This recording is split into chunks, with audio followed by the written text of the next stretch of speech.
Hi, my name's Linda, and I'd like to critique assessments and standard scores. So, for some background information, I wasn't able to complete any formal assessments as they had all been updated. However, I was able to complete two informal assessments. Now, I wanted to complete these two informal assessments so that I could understand what interventions to suggest to the resident.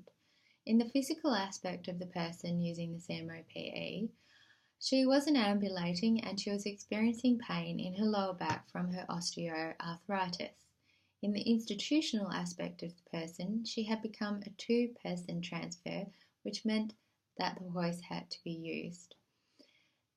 Now, when I was conducting my initial interview, she commented on how much she hated using the hoist and how she was afraid of using the hoist. So when in the initial interview I was suggesting that we go and do some socialising within the facility, she wasn't interested. She said that she was happy to stay in her chair in her room.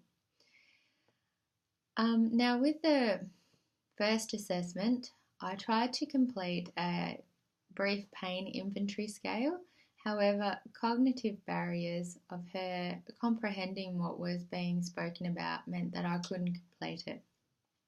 So I had to simplify my language, and I used gestural prompts as well to try and see where her pain was. However, I'm not really sure if she wanted to talk about her pain, so that was another barrier to doing this assessment. Now, because of what happened with the brief pain inventory scale, I didn't do anything to do with the assessment for fatigue. I just asked her how her fatigue was impacting upon what she was doing. And she said that she was fatigued all the time, so nothing increased it. And she seemed more open to talk about her fatigue than her pain. Now, how did this make me feel when everything went very wrong? I was quite anxious and I felt quite nervous. I wasn't feeling confident doing the assessment in the first place.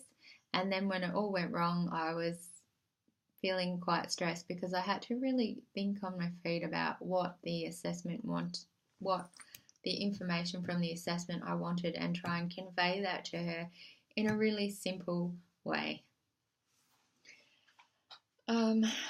Professionally, what did I learn? Well, I learned it's pretty difficult to complete an assessment when the person has a cognitive impairment.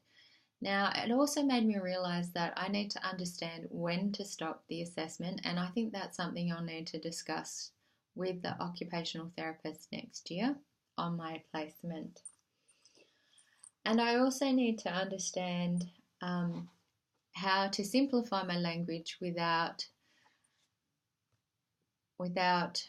breaking the integrity of the assessment, so that I'll be still able to use the information.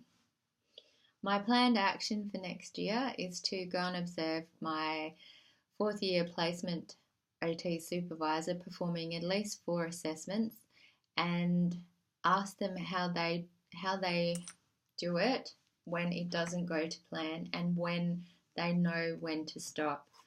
And I'd also like the fourth year OT supervisor to watch me do 3 assessments, one in the first week, one in the 4th week, and then one in the 7th week, so that they can give me feedback on what I need to improve in and what I'm doing well in, and how I'm coping when things don't go the way that they're supposed to.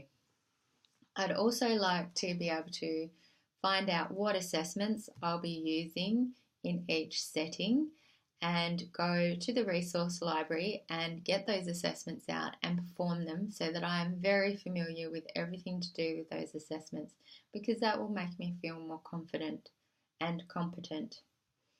I would also like to read an article called Occupational Therapy Practice in Australia with People with Dementia, a Profile in Need of Change, because I think that will give me an understanding of what kind of assessments are used in aged care, as well as some barriers that the occupational therapists face. So thank you very much for listening, and that's all.